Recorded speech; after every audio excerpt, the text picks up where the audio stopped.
Meus amigos, está rodando dentro do universo bolsonarista, e eu tô falando aqui da discussão de bolsonaristas graduados, aliados do presidente, com poder, com meios de ação, uma espécie de um plano de curto e de longo prazo para derrotar o STF nesse duelo. É um plano que conta não necessariamente com a autoria, mas com a articulação, de acordo com esses interlocutores, do pastor Silas Malafaia, e com uma ideia de um trabalho simbólico muito poderoso. O que seria o plano Bolsonaro de enfrentamento ao STF? Vamos entender tudo nesse vídeo. Roda a vinheta.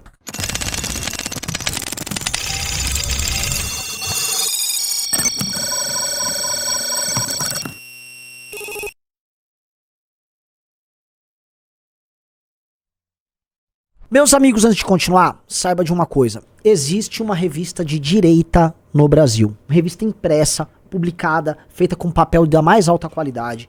A única publicação para você se enriquecer culturalmente como alguém de direita. Todas as outras publicações desse campo, de ordem cultural, são feitas pela esquerda. A nossa, que é a revista Valete, já tá, sim, na sua maior tiragem de todas, já tá indo pras bancas e você pode ser um assinante.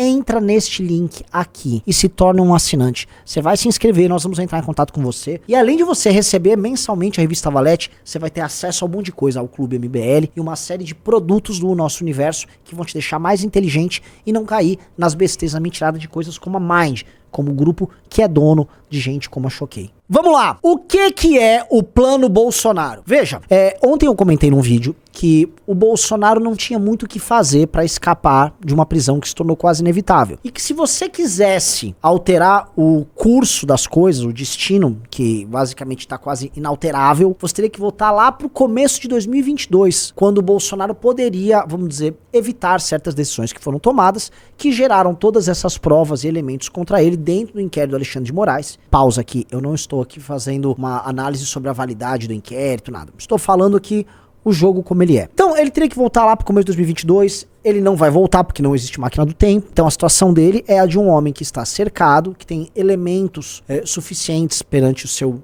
adversário para colocá-lo na cadeia, dentro do inquérito que o adversário dele vem tocando. Então, enfim, ele tá meio preso. Mas, aparentemente, há uma estratégia sendo traçada por aliados dele de curto, médio e longo prazo, tá? E é uma estratégia que eu acompanhei conversando com interlocutores no parlamento e com alguns formadores de opinião grandes do bolsonarismo que atuam aqui em São Paulo. E o que seria isso? Isso tem a manifestação que foi convocada pelo Bolsonaro como pano de fundo e como peça-chave. Essa manifestação é uma manifestação estranha.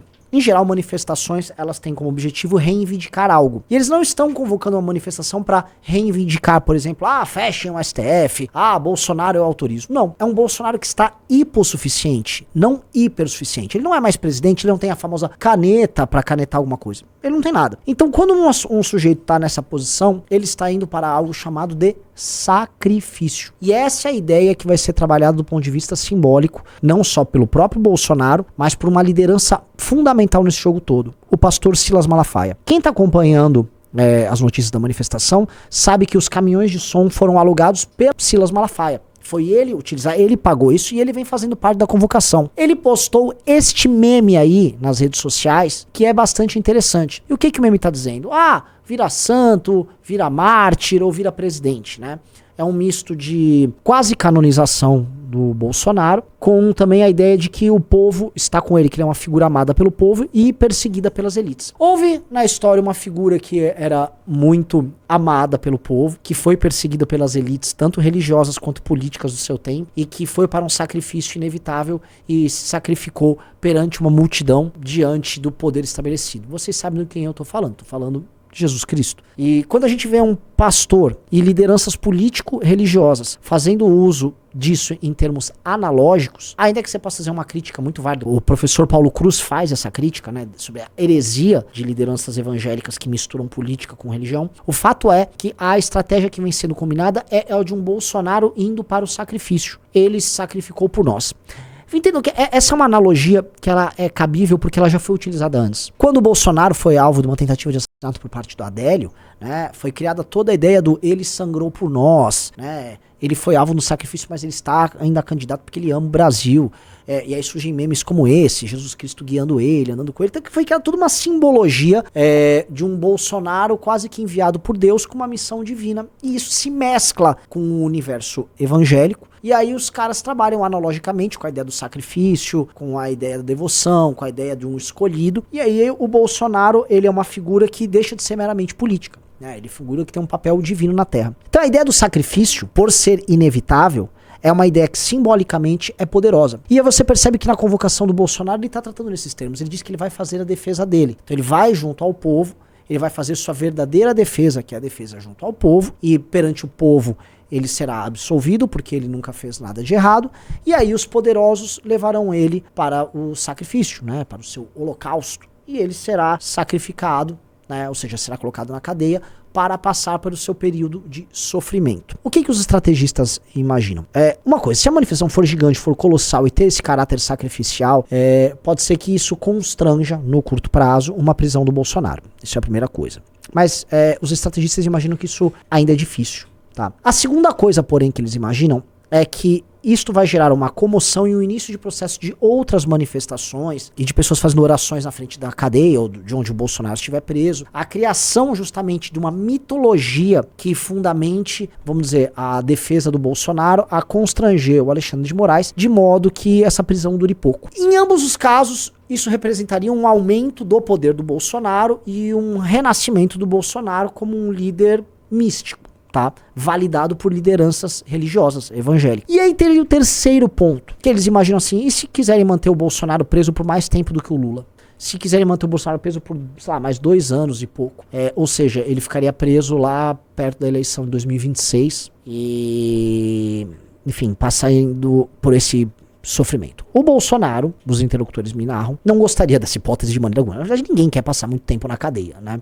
Mas eles creem, agora eles, terceiros, não o Bolsonaro, que esse sofrimento, esse sacrifício fundamentariam uma estratégia que o PL já vem tendo, que é uma estratégia de eleição de senadores. E aí a campanha em 2026 seria muito centrada na eleição de senadores para aumentar a correlação de forças no Senado para a oposição ao STF, para que eles não entrem com pedido de impeachment, porque o pessoal na prática não tem coragem para isso, mas para que eles comecem a andar com projetos igual o Pacheco vem fazendo, que constranjam o STF, mudem a relação de forças com o STF, de modo que não só o STF venha soltar o Bolsonaro, mas que o Alexandre de Moraes e o inquérito dele, no longo prazo, percam essa força. Então essa seria uma estratégia que eles estariam traçando. Obviamente que o Valdemar adora a estratégia, que a ideia de ter o Bolsonaro como um mártir, sendo canonizado, convocando pessoas a votarem no partido dele, para que o partido dele tenha muito fundo partidário, tendo resultado ou não, é muito boa. Então essa estratégia permite uma convergência de muitas lideranças envolvidas nesse universo. Então é boa pro Valdemar, é boa pros candidatos,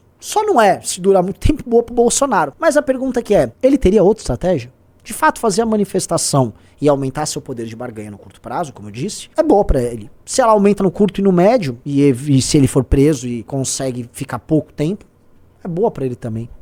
Ele não tem muitas outras opções. Tá? E a simbologia do sacrifício, como já funcionou antes, e sendo agora validada por lideranças religiosas, teria como funcionar também. Seria o que resta para ele, tá? Seria essa espécie de canonização, e seria, vamos dizer, trabalhar numa lógica que o STF não esperaria do Bolsonaro, que é a lógica do Bolsonaro sair maior dessa história toda, que é o que ele pretende. Tem que, porém, e eu sempre coloco, combinar com o próprio Bolsonaro. Ele não quer cumprir um papel, vamos dizer, longo e doloroso de preso, cometendo esse seu sacrifício, porque o Bolsonaro não tem essa índole. O Bolsonaro, ele quer curtir o patrimônio dele, ele quer curtir a grana dele, não quer que nada atinja os filhos dele. O Bolsonaro é um cara que basicamente traiu tudo que eu acreditava, ou melhor, tudo que fingia acreditar, em nome da salvação do filho Flávio. Foram todas as coisas que ele fez a partir de 2019. Todo mundo sabe que ele fez isso. Se é bolsonarista que tá assistindo aqui, desculpa se eu tô falando a real. Ele fez isso, ele largou tudo, jogou, acabou com o Lava Jato, entregou tudo que ele podia em nome de salvar o filho corrupto dele. E depois os outros filhos, e depois toda a confusão que veio pela frente. Então, ele não tem esse espírito, ele não tem essa disposição. Mas um homem acuado, se você tem só uma estratégia dá pra ele, é isso, né? Se só tem tu, vai tu mesmo. Né? E me parece ser a estratégia a ser conduzida pelos aliados dele, e uma estratégia muito boa para esses aliados. Coloque aqui nos comentários o que você acha, se você acha que faz sentido isso que eu vi. Eu acho, do ponto de vista do marketing político e dos interesses dos agentes, acho que faz bastante sentido. Mas, novamente, as coisas dependem da cabeça do próprio Jair e a gente sabe que aquela cabeça ali, ela pode sair qualquer coisa, tá? Mas coloca nos comentários o que você acha, se isso é válido, e eu peço pra você, se inscreve aqui no canal, clica no sininho pra receber notificações e divulga esse vídeo, compartilhe, tá? Inteligência política no momento de crise é a coisa que mais importa. Então, é isso, galera. Espero que tenham gostado. Beijo e abraço pra todos vocês.